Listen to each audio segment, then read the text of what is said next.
बच्चों, इस वीडियो में हम लोग 12th एग्जाम्स के चाक बोर्ड के केमिस्ट्री के क्वेश्चन सॉल्व करेंगे 2024 ईयर के पेपर का। ठीक है। जितने भी साइंस स्ट्रीम के बच्चे हैं जिनका एग्जाम अभी होने वाला है, बोर्ड एग्जाम देंगे वो 2026 में, उनके लिए ये वीडियो बहुत ही यूजफुल होगा। और कहीं ना कहीं आप जितना भी प्रिपरेशन कर लीजिए, आप अगर प्रीवियस ईयर अगर आप फॉलो करते हैं तो आपको पैटर्न, कैसे क्वेश्चंस आते हैं, आपको कहीं ना कहीं उसका आइडिया लगता है। और कभी कभी क्वेश्चंस आपका रिपीट भी करता है, तो ये बहुत ही जरूरी है कि आप ये वीडियो जरूर फॉलो करें। एंड यहाँ हम लोग सब सोल्यूशन सॉल्व करेंगे। ठीक है। तो बेसिकली इसमें दो पार्ट होते हैं आपके, पार्ट ए, दूसरा पार्ट है आपका पार्ट बी। ठीक है। तो पार्ट ए में आपका सेक्शन ए है, जहां आपको एमसीक्यूज है आपके। ठीक है। और ऑब्जेक्टिव्स है। ठीक है। इसके आपके 25 क्वेश्चन होते हैं। और पार्ट बी में आपके 3 सेक्शन होते हैं। ठीक है। Section A, section B and section C. Section है आपका very short answer type questions है। सेक्शन बी आपका शॉर्ट आंसर टाइप क्वेश्चंस है। और सेक्शन सी आपका लॉन्ग आंसर टाइप क्वेश्चंस है। ठीक है। यही है हमारा। अब पॉसिबल तो नहीं है आप पार्ट ए पार्ट बी एक ही वीडियो में हो, तो यही चीज हम क्या करेंगे, पार्ट्स में देखेंगे। ठीक है। तो आज हम शुरू करने वाले हैं अपना पार्ट ए का, सेक्शन ए का एमसीक्यू। ठीक है। हमारा फर्स्ट क्वेश्चन है, which of the following is not a solid sole, solid solution. पहला क्या है आपका ब्रास, फिर आपका क्या है B option bronze, C hydrated salt and D aerated drinks. जैसे कि आप जानते हैं सॉलिड सोल्यूशन किसको कहा जा रहा है, जिसमें आपका डिस्पर्शन मीडियम और डिस्पर्स्ड फेज दोनों ही जब सॉलिड होता है, हमारा क्या जनरेट होता है, सॉलिड सोल। यही सॉलिड सोल के एग्जांपल्स में आपके सॉलिड मिक्सचर आते हैं, अलॉयज आता है। ठीक है। हाइड्रेटेड सॉल्ट्स आते हैं। ठीक है। ये तो हमारा सॉलिड सोल्यूशन ही कहलाएगा, A option B and option C. अगर हमसे पूछा जा रहा नॉट अ सॉलिड सोल्यूशन, तो ए सी और बी तो होगा नहीं, तो हमारा सही ऑप्शन क्या है, aerated drinks.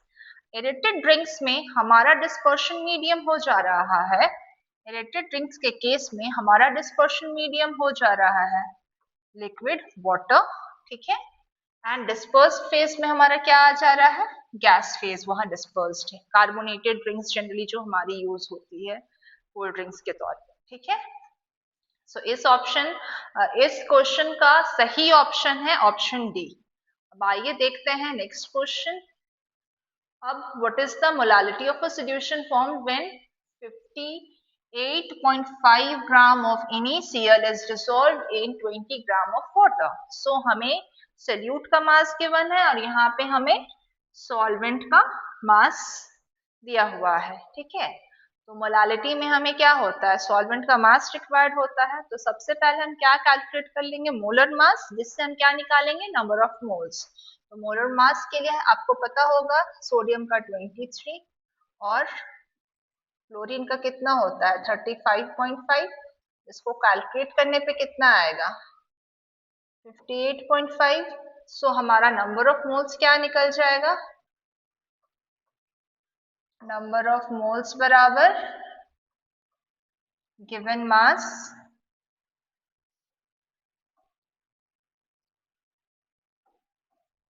By molar mass. Given mass हमारा क्या है, गिवन मास हमें 58.5 दिया गया है। हमारा कैलकुलेशन बहुत ही इजी होगा। ठीक है। यूनिट के हिसाब से अगर आप देखिएगा, सो जो भी हमारा अमाउंट है वो ग्राम में गिवन होगा, और हमारा जो मोलर मास है वो ग्राम पर मोल में हम लेते हैं। सो ये हमारा क्या आ जाएगा, 1 मोल। ठीक है, ये कैंसल हो गया। ठीक, अब मोलालिटी इक्वल टू हमारी कितनी आती है, मोलालिटी इज इक्वल टू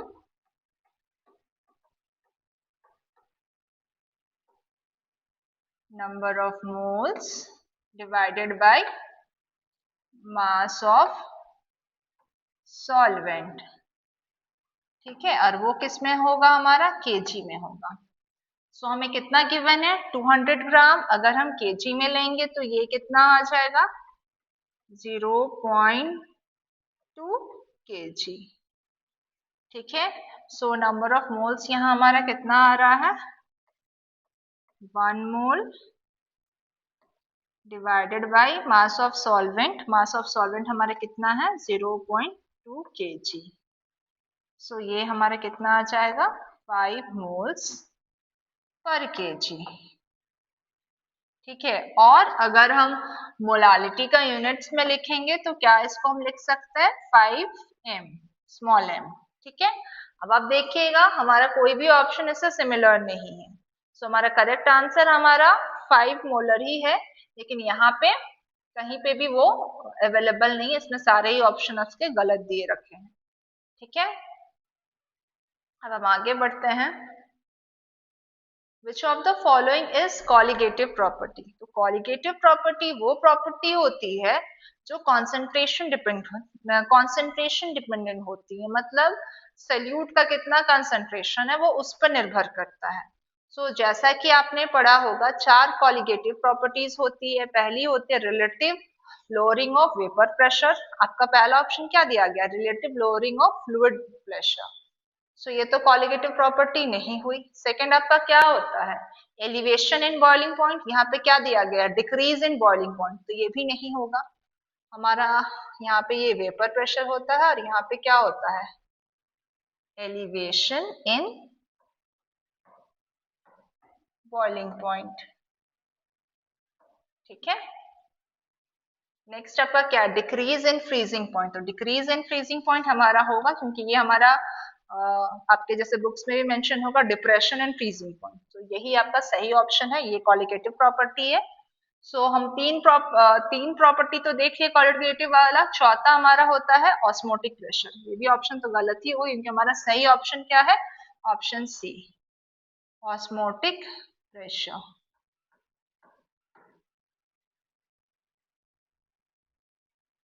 सो आपका 4 कॉलिगेटिव प्रॉपर्टी क्या क्या हुआ, फिर से देख लेते हैं। पहला होता है relative lowering of vapour pressure, दूसरा होगा आपका एलिवेशन इन बॉइलिंग पॉइंट, तीसरा है डिप्रेशन इन फ्रीजिंग पॉइंट और डिक्रीज इन फ्रीजिंग पॉइंट, जो कि करेक्ट ऑप्शन हमारा सी है।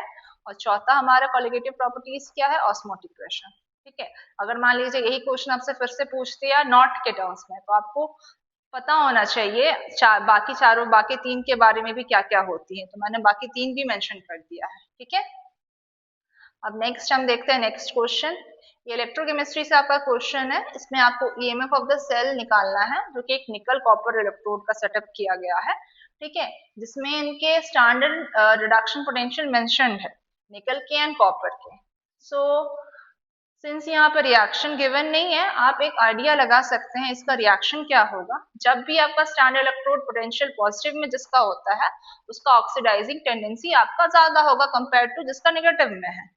सो ये ऑक्सीडाइजिंग एजेंट इसको मान लेते हैं। अगर कॉपर ऑक्सीडाइज हो रहा है तो बगल वाले को वो क्या कर रहा होगा, रिड्यूस कर रहा होगा। तो सिमिलर रिएक्शन हम लिख लेते हैं उसका। ठीक है, कॉपर खुद क्या ऑक्सीडाइजिंग एजेंट है, तो वो निकल को क्या ऑक्सीडाइज करेगा एंड खुद रिड्यूस होगा। निकल को ऑक्सीडाइज करके Na2+ कर दिया एंड खुद क्या हो रहा है, रिड्यूस हो रहा है। रिड्यूस होके वो 0 पे आ गया, ये हो गया। तो यहाँ पे आप यहाँ से यहाँ आप जाइएगा तो ये क्या हो जाएगा आपका रिडक्शन, और यहाँ से यहाँ आप जाइएगा तो ये आपका क्या हो जाएगा, ऑक्सीडेशन। ठीक है, सो ये हो गया आपका सो जो भी हमारा ईएमएफ होता है, ईएमएफ इज इक्वल टू वो आपका कैथोड माइनस आपका क्या होता है एनोड। इस तरीके से आप निकाल लीजिएगा। और कैथोड पे हमारा कौन सा रिएक्शन हो रहा है, रिडक्शन का। एनोड पे कौन सा हो रहा है हमारा, ऑक्सीडेशन का। तो क्या हमारा रिडक्शन कौन सा हुआ, कॉपर का हुआ। तो कॉपर का स्टैंडर्ड रिडक्शन पोटेंशियल हमारा कितना मेंशन्ड है, प्लस 0.34। ठीक है। एंड नेक्स्ट आपका निकल का कितना आ जा रहा है, माइनस 0.25 वोल्ट। So, इसको आप अगर कैलकुलेट कर लीजिएगा तो वो आपका इतना आ जाएगा। ठीक है, प्लस 0.59 वोल्ट। और आपका करेक्ट ऑप्शन इसके लिए कौन सा है, ऑप्शन नंबर बी। ठीक है, तो क्वेश्चन 4 का हम देख रहे हैं, हमारा करेक्ट ऑप्शन कौन सा हो जाता है, बी। अब हम आगे के क्वेश्चंस देखते हैं। इसमें पूछा जा रहा है which of the following statement is true regarding a primary cell. Primary cell वो सेल है जो वन टाइम यूज होता है, आप उसे बार बार रिचार्ज करके आप उसको फिर से आप नहीं यूज कर सकते हैं। ठीक है, जो भी सेकेंडरी सेल हमारे होते हैं वो सब क्या होता है, आप उसको डिस्चार्ज हो गया, आप फिर से उसको चार्जिंग पे डाल दिए, वो चार्ज हो गया, फिर से उसको यूज किए। पर प्राइमरी सेल्स जनरली क्या होते हैं, वन टाइम यूज होते हैं। अगर वो सेल का यूज अगर वन टाइम हो रहा है, दैट मीन्स उसके रिएक्शन रिवर्सिबल नहीं है। अनलाइक सेकेंडरी सेल के क्या होते हैं, रिएक्शंस क्या होते हैं, रिवर्सिबल होते हैं। मतलब एक बार वो चार्जिंग के फॉर्म में ले रहा है और दूसरा वो डिस्चार्जिंग के फॉर्म में, उसका रिएक्शन रिवर्स हो गया। सो पहला ऑप्शन क्या है, the electrode reaction can be reversed. The electrode reaction can be reverse, नहीं, ऐसा नहीं हो सकता है। प्राइमरी सेल में रिवर्स तो नहीं हो पाएगा। Second, it can be recharge, नहीं, वो रिचार्ज नहीं हो सकता है। हमसे पूछा जा रहा है कि ट्रू बताइए, ट्रू कौन सा है। तो ये दो तो गलत है, ये फॉल्स है, ये तो ऑप्शन गलत हो गया। अब an example of primary cell is mercury cell. Mercury cell primary cell का आपका एग्जाम्पल होता है। ठीक है, it can not be used again. And आपका जो next option an example of primary cell is nickel cadmium storage cell. So nickel cadmium storage जो कि आजकल भी यूज पे होती है। सो ये आपका जो कि आप लिथियम बैटरी से भी काफी बहुत हद तक रिप्लेस है, लेकिन निकल कैडमियम स्टोरेज सेल भी आपका सेकेंडरी सेल होता है, क्योंकि ये बार बार डिस्चार्ज होने पर ये चार्ज करके रीयूज हो सकता है। सो इसका करेक्ट ऑप्शन कौन सा हो जाएगा, ऑप्शन सी। और ये जो निकल कैडमियम है ये आपका क्या किसका एग्जाम्पल है, सेकेंडरी सेल का एग्जाम्पल है। ठीक है, अब हम आगे नेक्स्ट क्वेश्चन 6 है हमारा। 6 क्वेश्चन में हमें पूछा जा रहा है the unit of rate constant for zero order reaction. ठीक है, सो हम यहाँ पे जीरो ऑर्डर के लिए निकालने के लिए सीखेंगे, साथ ही साथ मैं आपको बता दूंगी कि फर्स्ट ऑर्डर सेकेंड ऑर्डर के लिए भी आप कैसे निकाल सकते हैं। ठीक है, आप निकालना जान जाइए, आपको फिर याद करना नहीं कुछ पड़ेगा। आप मतलब आपको पता होना चाहिए आप कैसे आप उसको निकालते हो। ठीक है, सो कभी भी आप जब रेट लिखते हो तो रेट क्या होती है, सिंस ये यूनिट का है तो हम माइनस साइन को यहाँ पे क्या करते हैं, अवॉइड करते हैं। लिखे ना लिखे उससे कुछ फर्क नहीं पड़ता है, और जो भी कंसंट्रेशन होती है उस पर डिपेंडेंट होती है। ठीक है, अब जीरो ऑर्डर के लिए क्या होगा, जीरो ऑर्डर के लिए यहाँ पे जो n का वैल्यू है, n इक्वल टू क्या होगा, जीरो होगा। जब n जीरो होगा तो फिर उसको हम कैसे लिखेंगे, D A divided by T is equal to हमारा कितना होगा यहाँ पे के। अब हम इसको सॉल्व करेंगे। कंसंट्रेशन का हमारा यूनिट क्या होता है, मोल पर लीटर, और टाइम क्या क्या होता है, सेकेंड, इक्वल टू के। ये हमारा क्या आ गया, जीरो ऑर्डर के लिए हमारा इसका यूनिट आ गया। इसको अगर हम अच्छे से और लिखेंगे तो क्या लिख सकते हैं, इसका unit is equal to mole litre inverse second inverse. So ये आपका होता है ऑप्शन सी में। ठीक है, तो इस क्वेश्चन के लिए हमारा जीरो ऑर्डर के लिए उसका रेट कांस्टेंट का यूनिट कौन सा होगा, option C, mole litre inverse second inverse. अब फर्स्ट ऑर्डर के लिए आपको निकालना है, आप सिमिलरली वैसे ही पुटअप कीजिए।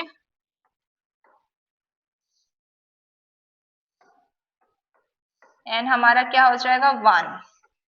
सो हम क्या करेंगे D A by D T is equal to K A. तो मोल लीटा इनवर्स यहाँ पे हमारा सेकेंड और यहाँ पे क्या हो जाएगा के मोल लीटर इनवर्स। ये टर्म और ये टर्म हम कैंसल आउट कर देंगे। सो हमारा के का यूनिट क्या बचा सेकेंड इनवर्स। ठीक है, इसी तरीके से आप सेकेंड ऑर्डर के लिए भी निकाल सकते हैं, थर्ड ऑर्डर भी पूछते तो कोई भी दिक्कत नहीं होनी चाहिए। ठीक है, इसका हमारा सही जवाब जीरो ऑर्डर का पूछा है जो हमारा क्या है मोल लीटर इनवर्स सेकेंड इनवर्स। अब हम नेक्स्ट क्वेश्चन देखते हैं, क्वेश्चन नंबर 7। क्वेश्चन नंबर 7 में पूछा जा रहा है a rate in which reactant are converted into products follows second order kinetics. If concentration of reactant is increased by 4 times, what will be the increase in rate of formation of P? Second order आपको तो बोल ही दिया गया है। ठीक है, अब second order बता देने के बाद बोला जा रहा है कि आपका 4 टाइम्स से रिएक्टेंट बढ़ा दे तो क्या होता है। तो रेट अगर हम सेकेंड ऑर्डर का लिखें फॉर सेकेंड ऑर्डर काइनेटिक्स, अगर हम इसका रेट लिखे तो क्या हो जाएगा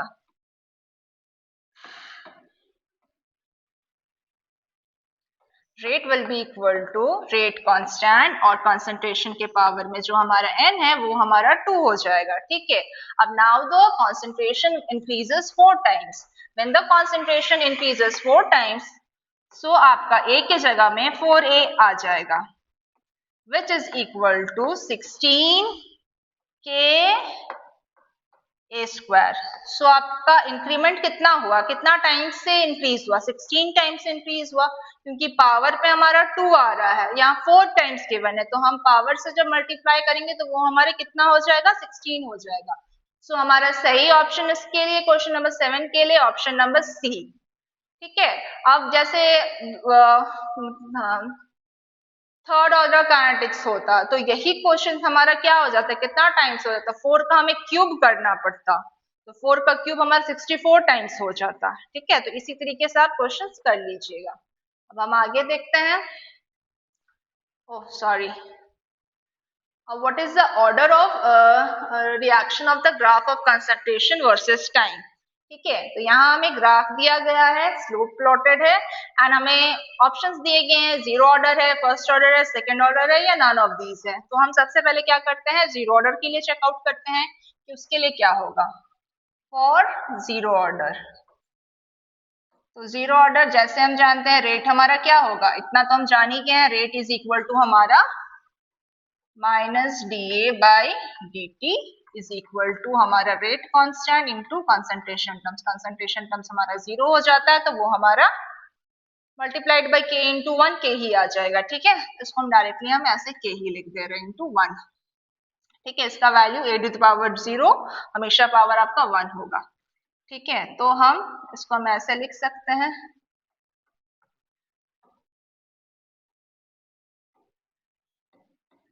ठीक है, अब साइन अगर मान लीजिए कि यहां से यहां हम चेंज कर रहे हैं तो यहां चला गया। ठीक, अब हमसे मान लीजिए पूछा जा रहा है कि इनिशियल कंसंट्रेशन मान लेते हैं ए है और कुछ टाइम बाद वो क्या हो जाता है आपका एक्स हो जाता है। तो अगर हम इसको इंटीग्रेट कर देंगे तो हमारा ये आ जाएगा के यहाँ पे टी और कोई एक इंटीग्रेशन कांस्टेंट। ठीक है, ये हमारा आ जाएगा a minus x is equal to minus k t plus I. ठीक, सो जो हमारा ग्राफ होता है किसके अकॉर्डिंग प्लॉट होता है y is equal to M X plus C. तो y एक्सिस पे हमारा क्या है a माइनस एक्स है कॉन्सेंट्रेशन टर्म और x एक्सिस पे हमारा टाइम है और जिसका स्लोप क्या है माइनस के। और वैसे भी अगर ऐसा डाउनवर्ड स्लोप होती है तो वो क्या होती है नेगेटिव स्लोप कहलाती है, स्लोप हमारा क्या है माइनस के। सो इस हमारा तो पहला ही ऑप्शन सही आ गया, वो क्या है जीरो ऑर्डर। ठीक है, अगर लॉग वाले टर्म्स होंगे तो आपका फर्स्ट ऑर्डर का आ जाएगा, सिमिलरली आप सेकंड ऑर्डर का भी देख सकते हैं। ठीक है, अब हम आगे बढ़ते हैं। ठीक है, तो इसमें आप ये चीज ये याद रखिएगा, इनिशियल आपका कंसंट्रेशन था और आफ्टर टाइम मान लीजिए एक्स यूज हो जा रहा है तो वो एक्स वो हमारा रह रहा है। ठीक है, अब हम आगे बढ़ते हैं। ठीक है, अब इसमें पूछा जा रहा है वैल्यू ऑफ टी हाफ, यहाँ पे छूट गया है, value of t half for first order reaction is given as. अब लगातार देख रहे हैं कि केमिकल काइनेटिक्स से उठा उठा के पूछ रहा है। ठीक है, अब रेट लिखते हैं फर्स्ट ऑर्डर के लिए। अगर हम रेट फर्स्ट ऑर्डर के लिए लिखेंगे तो क्या होगा, अब जो कॉन्सेंट्रेशन होता है विद टाइम क्या होती है, रिएक्टेंट की कॉन्सेंट्रेशन वो तो घटेगी ही। ठीक है, तो कॉन्सेंट्रेशन के टर्म्स में हम क्या करते हैं, लिखते हैं dA by D t minus equal to हमारा क्या हो जाता है के ए। यहाँ पे ए हमारा क्या है, एन का वैल्यू इधर हमारा 1 है, तो अब ए हमारा हटेगा नहीं, ए हमारा यहाँ रह जाएगा। सो अगले टर्म्स में हम सारे ए को इकट्ठे ले आते हैं और यहाँ पे क्या हो जाएगा के डी टी। अब हम इसे इंटीग्रेट करते हैं, तो जब हम इंटीग्रेट कर रहे हैं तो हम देख रहे हैं कि हमें क्या पूछा जा रहा है, टी हाफ। तो टी हाफ क्या होता है, टी हाफ वो होता है जब हमारा कंसंट्रेशन क्या हुआ, इनिशियल कंसंट्रेशन से कंपेयर करें तो वो हमारे हाफ पे हो जाता है, half of the concentration left रहता है। तो हमारे इनिशियल अगर हम ए ले रहे हैं तो ये हमारा क्या होगा, ये a बाई 2 हो जाएगा, और यहाँ पर t अगर 0 है और यहाँ पे क्या हो जाएगा t हाफ। अब माइनस साइन को भी हम इधर ही ले आते हैं। ठीक है, तो हम इसको कैसे लिख सकते हैं, सो वन बाई एक्स का अगर आप इंटीग्रेशन कीजिएगा तो क्या हो जाता है, log x या न्यूटोनियन log ln यूज किया जाता है,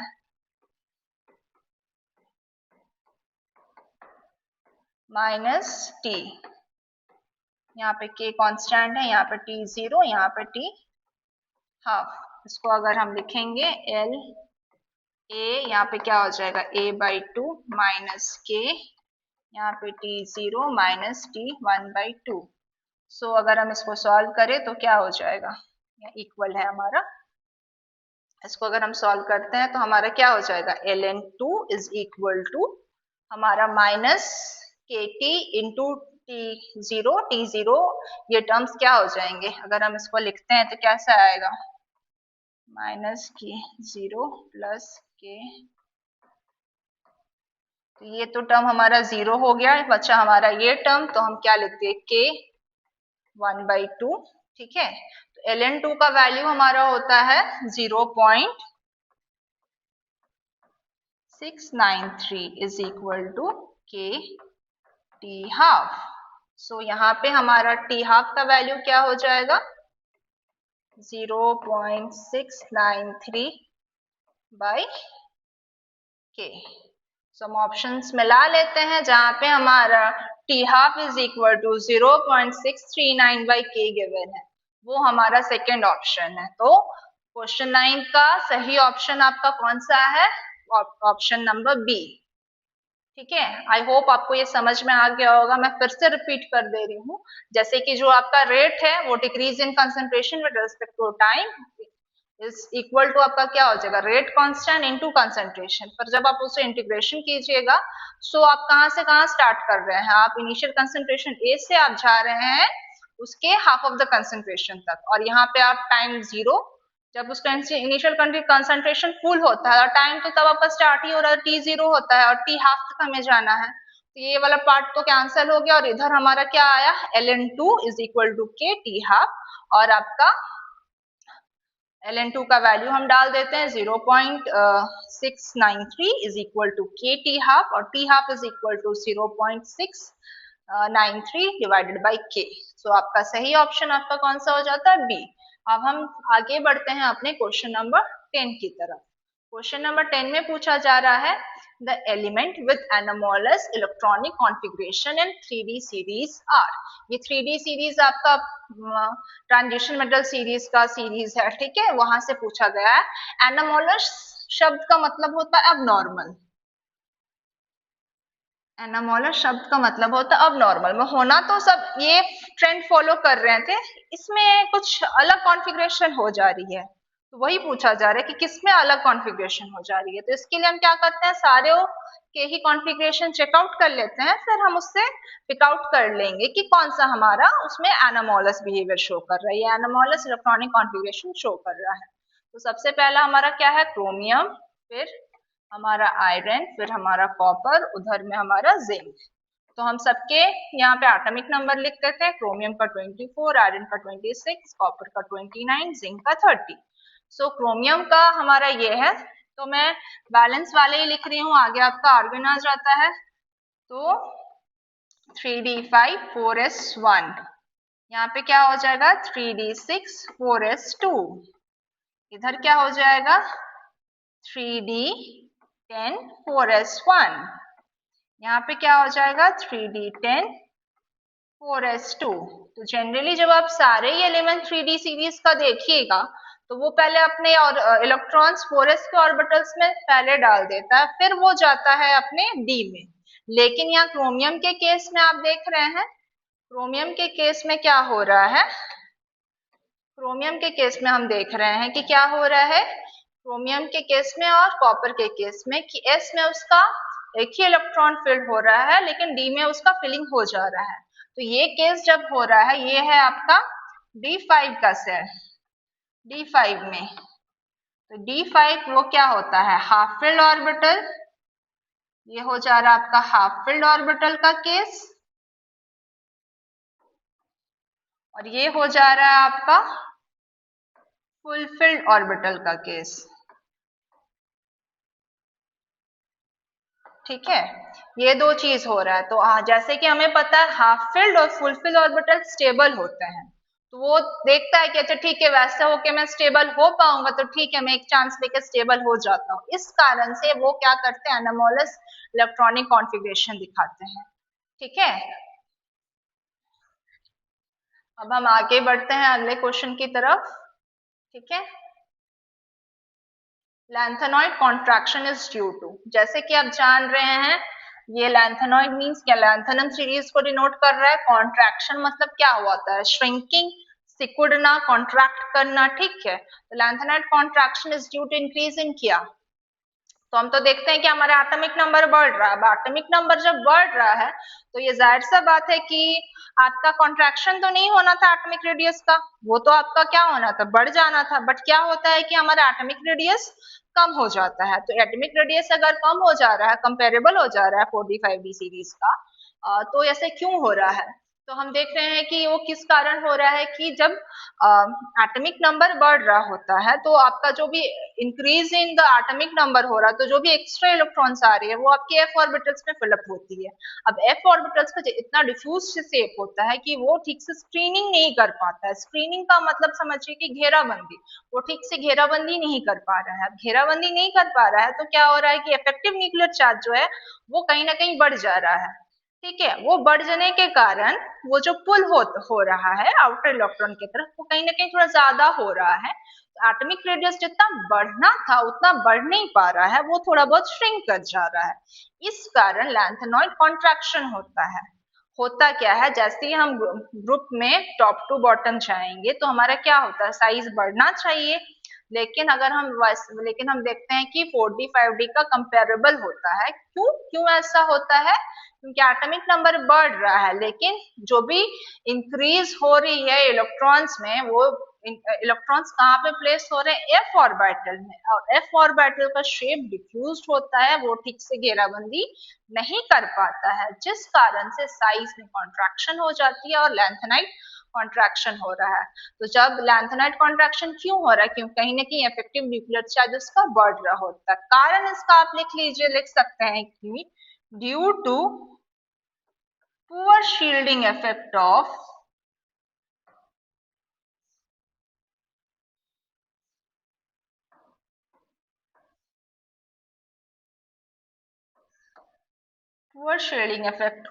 f orbital।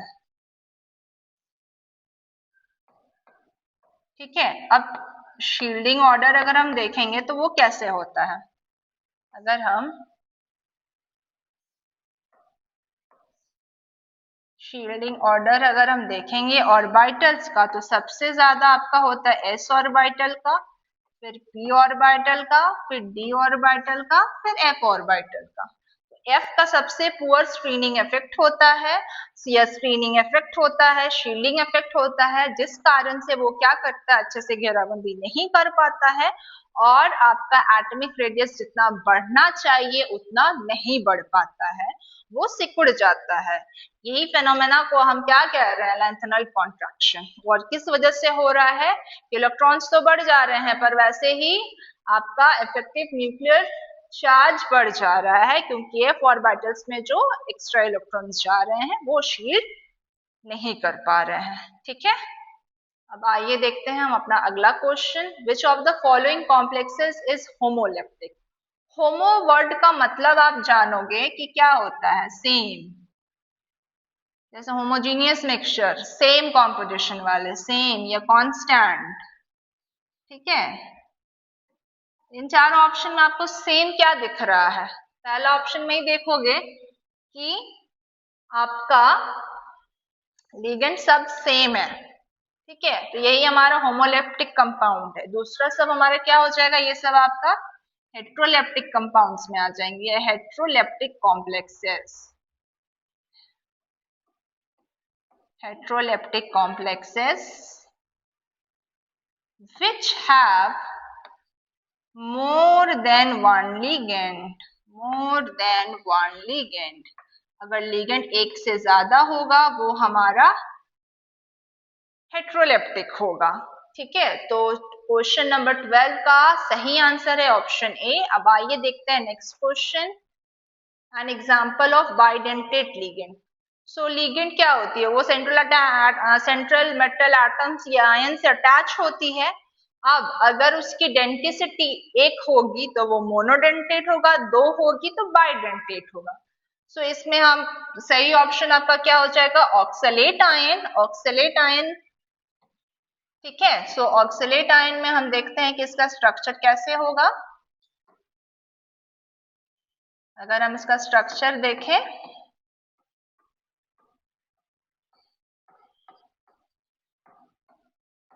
सो ये दो तरीके से सेंट्रल मेटल एटम से क्या करती है, बाइंड करती है। ठीक है, सो ये क्या हो जाती है, बाइडेंटेट लिगेंड। ठीक है, सो क्वेश्चन नंबर 13 का सही आंसर है ऑप्शन बी।